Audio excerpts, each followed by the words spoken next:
Hi everyone, welcome to the Red podcast series by Indian Newsland. Well, thanks for coming, boys. Welcome to the Indian Newsland podcast. So can you just introduce yourselves?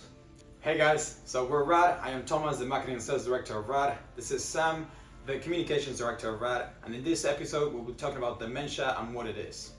What is dementia? Yeah, so good question. So the World Health Organization defines dementia as a term for several diseases that affect memory, thinking, and the ability to form daily activities. Yeah, that's right. So memory loss is the most common symptom that people associate with dementia. The symptoms also include impaired reasoning, reduced language skills, and losing track of time. In fact, there are many diseases that may cause dementia. Why is there a need to educate people about it? Yeah, so through our research, we found out about the 12 modifiable risk factors. So these are 12 factors that directly relate to whether you develop dementia or not. Okay, so here's a list of these factors that if a person were to modify, they could potentially lower their chance of developing dementia. These factors include lacking of education at a young age, hypertension, hearing impairment, smoking, obesity, depression, physical inactivity, diabetes, infrequent social contact, excessive alcohol intake, head injury at midlife, and exposure to air pollution in later life. Yeah, so at a young age, acting on these factors can have a great impact on whether or not you develop dementia in later years.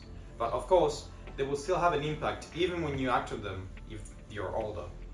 However, the biggest impact a person can make on whether they develop dementia or not is down to the lifestyle they live at a young age.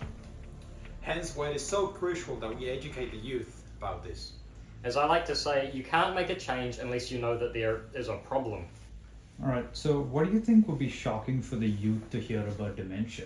Well, we have found out that most of the youth nowadays know very little about dementia, and therefore when presented with facts such as that 1 in 3 people will develop dementia in their lifetime, they are shocked. But it's our aim to make sure that they are aware that dementia is not an inevitable part of aging and that physical activity reduces the risk of developing it. Also, do you know that Alzheimer's disease is now the leading cause of death in the UK? Yes. Well, of course, when you have a topic that's talked so little about this, there's quite a lot of people who are confused about dementia, and what that means is that there's loads of myths floating around about it. So some assumptions are that dementia is just an old age issue. Now, this is just not true. Dementia can really affect anyone of any age. People say that dementia is always genetic, but that's just a myth that people throw around a lot. The truth is that some cases of dementia are genetic, but most of them aren't related whatsoever. Another misconception is that once you develop dementia, there's nothing you can do to slow the rate of mental decline. Now, this is also false. Something that you can do involves maintaining a healthy lifestyle so you slow the rate of symptoms. Yeah, and a lot of people also think that dementia is the same as Alzheimer's disease. And in response to that, well, kind of. Alzheimer's disease is the most common type of dementia, accounting for around 60 to 80% of cases. But dementia is actually an umbrella term that includes several different conditions, such as vascular dementia, Lewy body dementia, frontotemporal dementia, and many, many others. Each type of dementia has distinct symptoms and underlying conditions. So how fast is the global issue of dementia growing? Yeah, and it's actually growing way faster than people think. So here's a few kind of numbers to throw around. Each year, an estimated 10 in every 100,000 individuals will develop dementia with early onset. So this means that you might develop dementia in your early 40s, which is pretty shocking. Yeah, also from 1999 to 2019, the US mortality rate from Alzheimer's disease in the overall population increased from 16 to 30 deaths per 100,000 people, an 88% increase, that is. Also, there were over 55 million people worldwide living with dementia in 2020. This number will almost double every 20 years, reaching 78 million by 2030. Okay, how does dementia affect a person suffering from dementia, and how fatal is it? Dementia can affect people in many ways. Here's a list of the ways that it can affect you.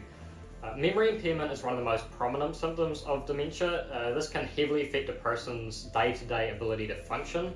Dementia can also impact various cognitive abilities, including problem solving, decision making, attention span, language comprehension, and spatial orientation. Yeah, and dementia is also associated with communication challenges and behavioral changes, which can include mood swings, irritability, aggression, apathy, and social withdrawal. Also, a decline in self-care abilities is another very relevant impact on people's lives. As the disorder progresses, individuals may struggle with daily activities such as bathing, dressing, and eating. So dementia can also cause personality changes. So this is kind of like how individuals may exhibit changes in their personality traits, interests, and social behavior that differ from their previous behavior. In some cases of dementia, individuals may experience hallucinations, seeing or hearing things that aren't there, or suffer from delusions or strongly held false beliefs.